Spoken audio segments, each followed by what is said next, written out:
Good afternoon and welcome to today's Clergy check-in for this Monday, December 7th. When Jews think of World War II, what comes to mind in the very forefront of their thoughts is the Holocaust and how 6 million Jews were annihilated by Hitler and the Nazis.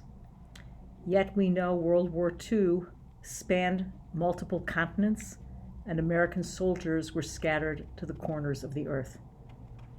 My dad was a staff sergeant in the Philippines during the war, received the Purple Heart, and was credited with rescuing men who were trapped.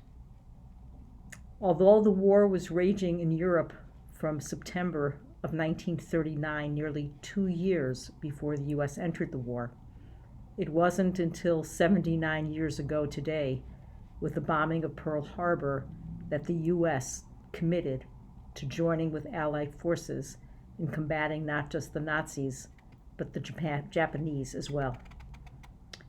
On Pearl Harbor Day, 2,403 people lost their lives. Military personnel as well as civilians were killed.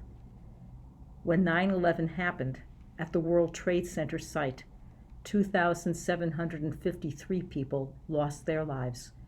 And I think that we in New York can remember our experience of 9/11 and that horror in one instant, and can imagine what it must have felt like in Hawaii, in Honolulu on that morning, when the U.S. was taken off guard and was attacked by the Japanese. The numbers were sobering. In 1917, just to give some perspective, there were 17 rabbis who held commissions in the Army, and there were 2 chaplains in the Navy. During World War II, 267 rabbis served in the Army, 43 in the Navy, and 1 in the maritime services.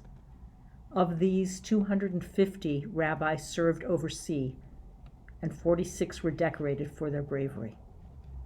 Indeed, the Jewish world entered into that war not only to fight against Hitler, but to bring freedom throughout the world by defeating the Japanese. Today is a day that should be a sober one in our history. It should be a day that we as Americans should commemorate, and we as Jews should remember as well.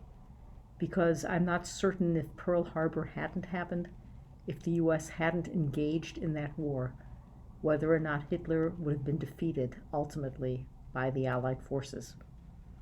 And so there is a prayer that exists in the chaplain's manual for this Pearl Harbor Day, and it reads, "O God, we are gathered to commemorate those who gave their lives at Pearl Harbor on December 7th, 1941.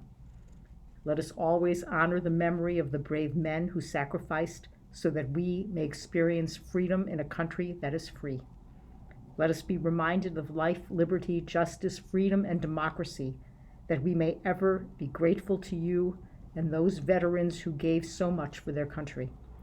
We ask your blessing upon us this day, and grant unto us your continued fellowship that makes abiding peace."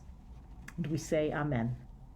May we take a moment on this Pearl Harbor Day to think of those lives lost and to think of the freedom that we enjoy because those who step forward to serve.